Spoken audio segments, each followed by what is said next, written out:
habis diare gitu ya, terjadi infeksi bakteri. Tetapi yang satu mengalami GBS, yang lainnya tidak, karena ini adalah penyakit autoimun, yaitu dari tubuh pasien itu sendiri.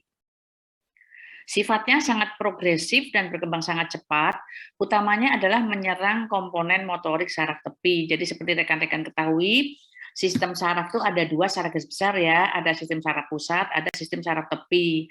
Kalau stroke, cedera kepala, itu yang diserang adalah saraf pusat. Sedangkan kalau GBS ini yang diserang adalah saraf tepi. Sebelumnya saya review kembali rekan-rekan sedikit saja, karena nanti akan sangat berpengaruh terhadap apa yang akan kita bahas, bahwa sistem kerja saraf kita itu tentunya dimulai dari adanya sensory input ya. Jadi adanya input masuk ke tubuh kita, baik melalui visual, melalui pendengaran, ataupun melalui sentuhan, atau bebauan, yang pada akhirnya itu dibawa oleh saraf aferen ke arah sistem saraf pusat atau ke otak.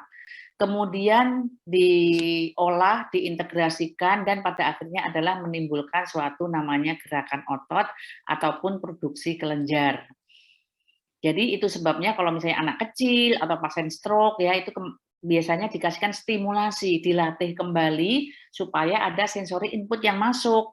Jadi kalau pasien misalnya, contohnya gini, kalau seorang hidup di hutan misalnya ya, ada berapa tahun hidup di hutan, pasti dia akan dapat menirukan suara singa mengaum gitu ya. Karena apa? Itu yang dia dengar. Makanya kalau untuk anak kecil sangat penting sekali pembelajaran hal yang positif, karena apa yang dia dengar, apa yang dia lihat itu akan apa yang akan dia responnya itu seperti itu. Jadi meniru ya, karena apa yang rekam di otak itu yang akan dikeluarkan. Nah, neuron sendiri sebetulnya kalau neuron itu tidak bisa pulih kembali atau irreversible, tetapi ada namanya sel neuroglia atau supporting cell yang ini kita harus pelajari karena apa? Ada pada saraf tepi itu ada namanya sel-swan, yaitu suatu serat saraf yang dia nanti menyelimuti myelin. Nah, nanti akan kita lihat ya. Jadi ini adalah suatu akson, suatu neuron. Neuron adalah suatu sel saraf yang mempunyai fungsi khusus mampu menghantarkan pesan atau impuls. Nah, ini adalah sel body, ini nukleus, ini nukleolus, kemudian ini akson. Nah, inilah yang sel swan tadi. Sel swan ini akan membentuk selaput pada yang disebut myelin pada saraf tepi. Nah, cepat hantar rangsang atau impuls ini tadi, ini tergantung pada tebal tipisnya myelin. Semakin tebal myelin akan semakin cepat. Sebaliknya, kalau dia hancur atau tipis sampai mengalami kerusakan aksonnya, ya bahkan lambat atau bisa jadi malah tidak sampai pesan tersebut. Artinya pesan ke otot tidak masuk, pada akhirnya pasien mengalami kelumpuhan. Nah, ini sedikit gambaran mengenai myelin ya, supaya rekan-rekan paham. Dan GBS tadi adalah suatu respon autoimun, jadi tubuh itu sendiri oleh karena respon yang salah terhadap infeksi virus maupun bakteri, terjadi sel bodinya itu justru akan menyerang myelin tadi yang saya katakan tadi. Myelinnya tadi kan kalau tebel dia cepat hantar rangsangnya. Diserang di situ terjadi inflamasi, terjadi edem. Nah, kalau kerusakannya sampai ke dalam ke arah aksonnya, batang sarafnya tadi, maka akan terjadi amplitudo menurun, terjadi gangguan sistem konduksi atau hantar rangsang. Bisa nggak pulih? Bisa. Kalau neuron kan nggak bisa pulih, kalau neuroglia bisa. Tetapi demilinisasi ini terjadi mulainya dari distal ke arah proksimal. Karena kalau penyakitnya sendiri, penyakitnya tadi kan dari distal ke proksimal, jadi terbalik ya. Bagaimana angka kematiannya? Kalau di ICU cukup lumayan, kurang dari 5%, maaf 3-8%, tetapi kalau di luar ICU sekitar kurang dari 5%. Bisa nggak GBS ini berulang? Bisa ya, menjadi CIDP. Tanda gejalanya apa? GBS ini tergantung pada tipenya. Ada 4 tipe. Yang pertama tipe ascending. Ascending itu artinya naik. Seperti kita tahu, saraf tepi itu kan ada 2 ya, 12 saraf kranial dan 31 pasang saraf medula spinalis. Nah, tergantung nih, yang bawah dulu apa yang atas yang diserang. Kalau ascending namanya berarti bawah dulu, jadi 12 pasang saraf medula spinalis yang diserang. Biasanya pasien mengalami nyeri pada ibu jari kaki, sensorinya kena, kemudian bisa juga kelemahan yang makin lama makin naik. Jadi dari ibu jari, jari, tungkat, telapak tangan, telapak kaki, naik ke betis, naik ke paha, kemudian naik ke lengan, akhirnya empat-empatnya lumpuh. Nah, paling bahaya kalau kena otot-otot diafragma atau otot pernapasan. Tipe yang kedua descending itu turun sebaliknya. Jadi yang diserang itu saraf kranial dulu. Biasanya apa? Kelopak mata tidak bisa menutup atau membuka dengan sempurna.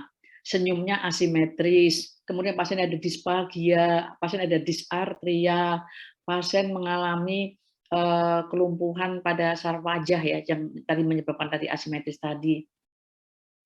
Nah, kalau itu terus berlanjut menurun ke arah dua lengan jadi lumpuh, pada akhirnya juga otot pernafasan kena. Jadi biasanya tipe descending ini lebih cepat terjadi pasien masuk ke IGD ya, karena pasien sesak nafas hebat karena otot pernafasan mengalami kelumpuhan. Tipe yang ketiga Miller-Fisher varian ini campuran, dan yang keempat adalah pure motor GBS. Jadi benar-benar hanya motoriknya saja tapi tidak ada sensori yang terganggu.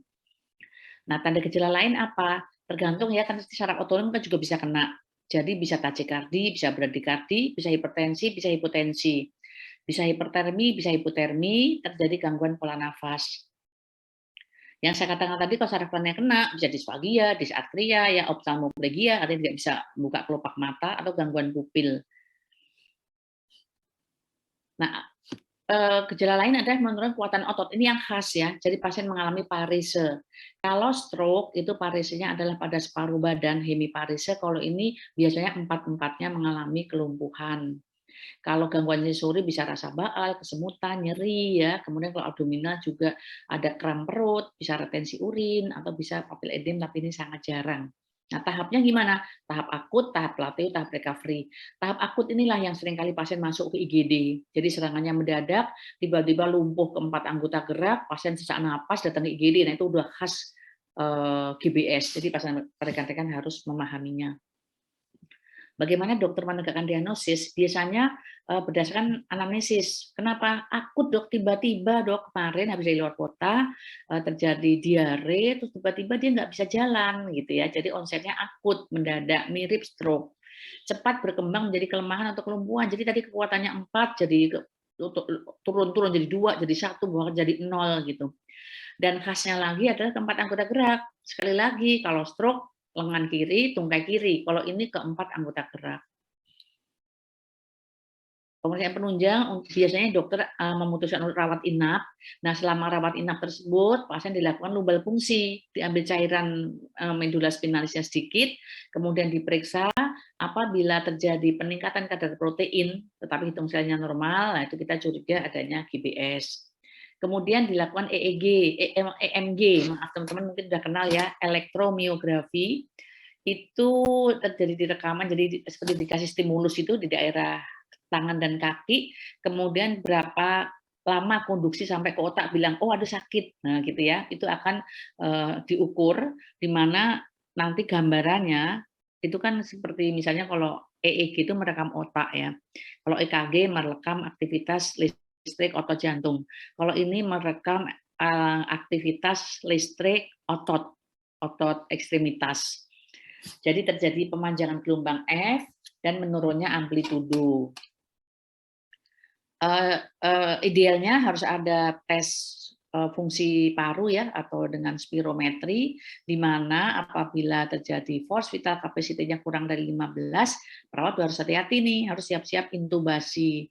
Karena pasien yang sesak nafas karena GBS ini mau Anda kasih oksigen 15 liter, mau dikasih nebulizer ya, mau disaksen tetap nggak bisa karena penyebabnya ada kelemahan otot diafragma. Jadi satu-satunya obat adalah pasien intubasi dan menggunakan mechanical ventilator atau ventilator mekanik ya. Nah, bagaimana tata laksana pre hospitalnya? Kita tetap EBC, airway breathing circulation tetap saja ya, dibebaskan jalan nafas, lihat pola nafas yang bagaimana, sirkulasinya apakah ada sianosis atau tidak, kita obati semua. Kemudian monitor apakah ada gangguan irama jantung, secepatnya bawa ke rumah sakit. Di rumah sakit pun ini tetap dilanjutkan ABC-nya, tetapi juga tadi harus siap-siap untuk intubasi ya. Kalau udah yakin dokternya mendiagnosa GBS, berarti teman-teman perawat harus siap-siap persiapan untuk intubasi dan telepon ICU ya, karena pasiennya segera masuk ICU. Tata laksana medik ada 4 macam, yaitu ada terapi kortikosteroid dosis tinggi, kemudian plasmaferesis atau plasma exchange, ini adalah dicuci plasmanya sehingga antibodinya yang merusak akson tadi bisa dihilangkan, diganti dengan cairan biasanya albumin. Kemudian bantuan respirasi, ini satu-satunya pertolongan ya apabila kena otot pernapasan, dan terapi suportif. Nah, kortikosteroid tadi dosis tinggi, biasanya 120 mg setiap 6 jam. Nah, rekan-rekan peran perawat apabila pasien mendapat kortikosteroid ini adalah hati-hati karena efek sampingnya bisa mengalami peningkatan kadar gula darah dan juga pasien bisa mudah infeksi dan juga bisa gastritis ya, jadi ulcer pada lambung. Jadi biasanya nanti usul ke dokternya, kalau perawat kan amnesis teliti ya, dok ternyata ibunya ada riwayat nih gastritis, oke kasih dulu deh rantin atau ranitidin gitu ya, supaya tidak perutnya tidak perih.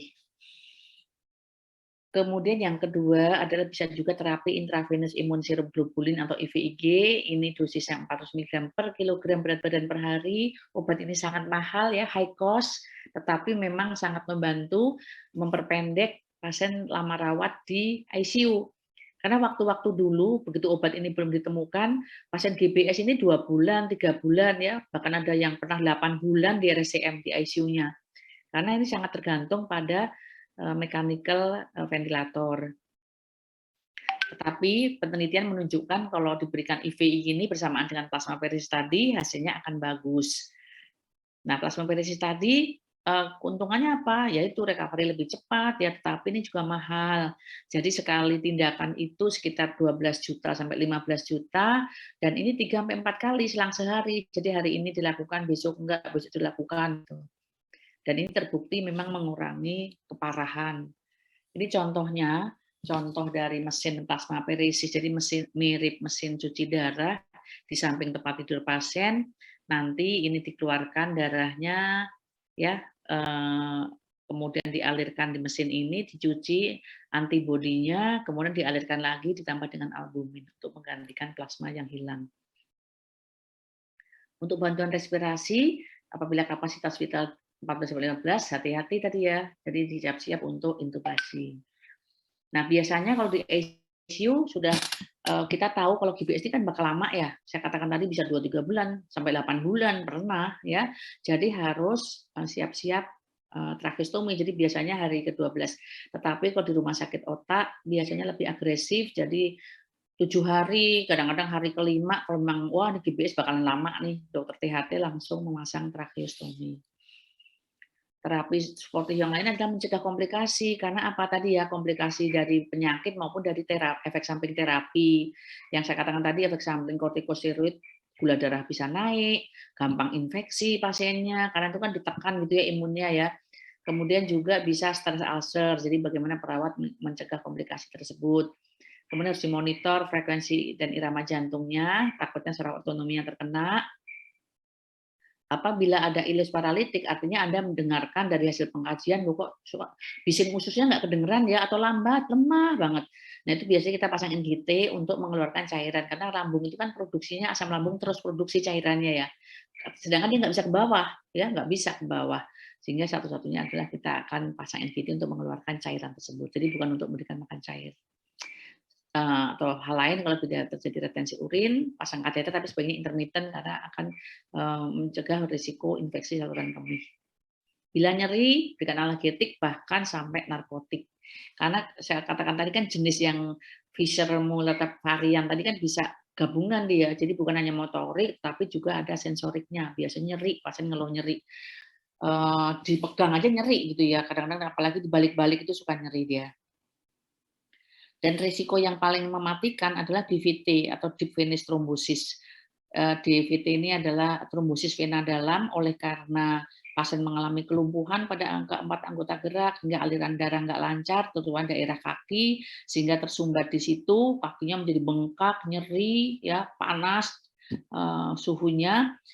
Nah, itu biasanya terjadi DVT itu. Jadi harus segera diobati karena DVT ini memicu terjadinya emboli paru. Jadi harus diberikan low molecular weight heparin, dilakukan. Untuk bagaimana mencegahnya, yang penting mencegah. Karena kalau sudah DVT ya kasihan juga pasien ya, berisiko tinggi. Sebaiknya mencegah dengan cara apa? Mobilisasi dini dan ring of motion. Nah, ini peran perawat penting banget. Karena apa? Karena dia lumpuh keempat-empatnya, agak beda dengan stroke ya. Jadi harus ROM secara rutin. Oke, yang lain kaji pernafasan, kaji pola napas gitu ya, itu yang paling penting.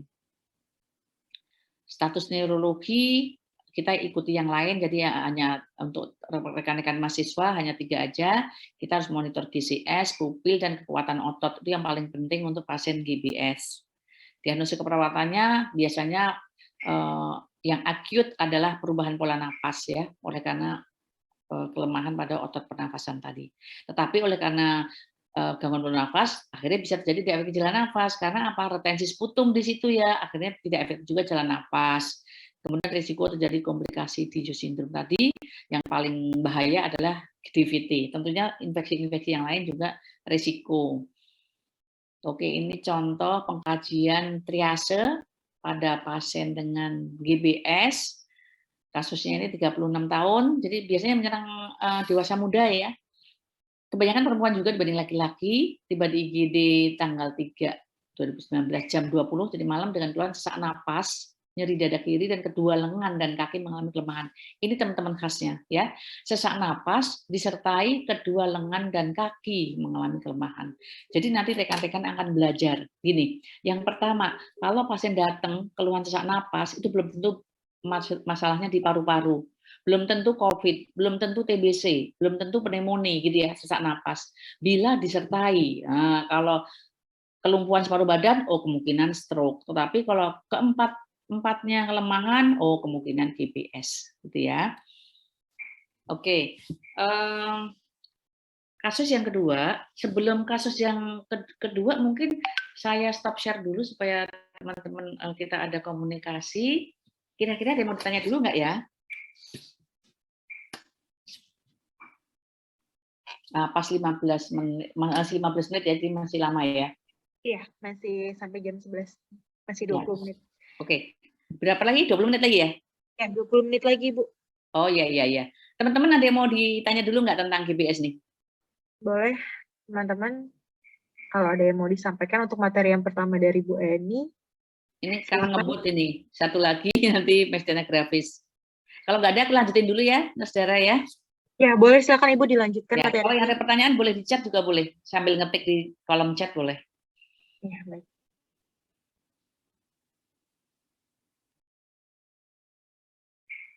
Kasus yang kedua ini mirip-mirip. Ini juga kebanyakan menyerang perempuan juga, belum diketahui analisanya kenapa gitu ya, belum pernah ada penelitian. Karena ini autoimun juga, tetapi agak berbeda. Myasthenia gravis ini selanjutnya saya singkat dengan MG ya, bukan nama saya ya, nama saya juga MG tapi bukan myasthenia gravis. Kalau tadi GBS itu akut, kalau ini kronik, penyakit kronik progresif, jadi sama makin lama makin jelek. Ini kelemahannya pada otot volunteer, kalau tadi kan saraf tepi, gangguannya pada neuromuscular junction, ini agak sulit ilmunya, tapi saya akan berusaha untuk menjelaskan agar lebih dengan cara sederhana. Penyebabnya sama faktor autoimun, kekuatannya melemah pada aktivitas berulang, tetapi membaik dengan istirahat. Nah, catat nih, ini khasnya pada MG, melemah pada aktivitas berulang dan membaik dengan istirahat. Itu kenapa yang terutama diserang, kalau kita lihat di gambar sini adalah otot mata ya. Jadi biasanya pasien tidak bisa membuka mata sempurna seperti ini, yang kiri bisa tapi yang kanan nggak bisa. Kenapa? Karena ternyata penelitian kegiatan motorik, aktivitas motorik yang paling sering yang dilakukan oleh manusia dalam 1 menit adalah berkedip. Nah, mungkin teman-teman nggak nyadar kan? Ternyata itu kan definisi penyakitnya gitu ya, mengalami kelemahan apabila dilakukan secara berulang. Nah, karena ini dalam 1 detik itu kita tuh ternyata berkedip berapa ratus kali gitu, jadi itu yang diserang pertama kali. Nah, pada MG ini 80% pembesaran terjadi pembesaran kelenjar timus. Kelenjar timus adalah suatu kelenjar di rongga dada di antara kedua lobus paru yang harusnya ini mengecil setelah usia 17 tahun ya, tetapi ini tetap besar jadi membentuk suatu tumor.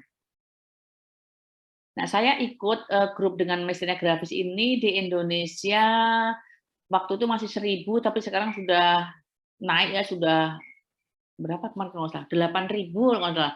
Ini juga myasthenia gravis ini sekarang sudah lebih dari 1,5 juta kalau yang Amerika ya. Jadi sebetulnya pasien banyak sekali, mungkin kita pendataan kita yang belum baik di Indonesia, registrinya yang belum bagus. Nah, fisiologi normalnya itu suatu kontraksi otot dikontrol oleh namanya transmisi neuromuskuler yang efektif, baik dalam jumlah maupun interaksinya, yaitu antara asetilkolin dan asetilkolin reseptor. Teman-teman nggak usah bingung ya, nggak usah diapalin, karena agak banyak ini istilah asingnya. Ketika kedua molekul tersebut terikat, maka channel cation reseptor akan terbuka sehingga timbul potensial listrik pada local end plate. Nah, kalau cukup, dia akan impulsnya dari saraf akan berpindah ke otot, gitu ya.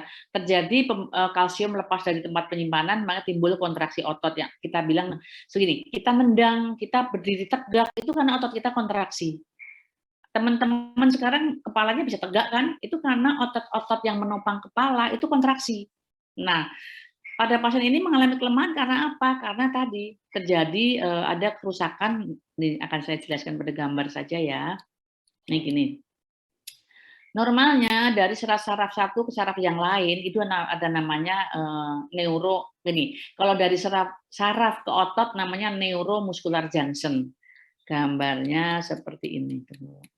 Nah, ini normalnya ya. Jadi normalnya itu kenapa otot kita bisa bergerak, kenapa bisa kontraksi, karena ada impuls dari serat saraf dari otak sana, otak melalui batang otak, medula spinalis gitu ya.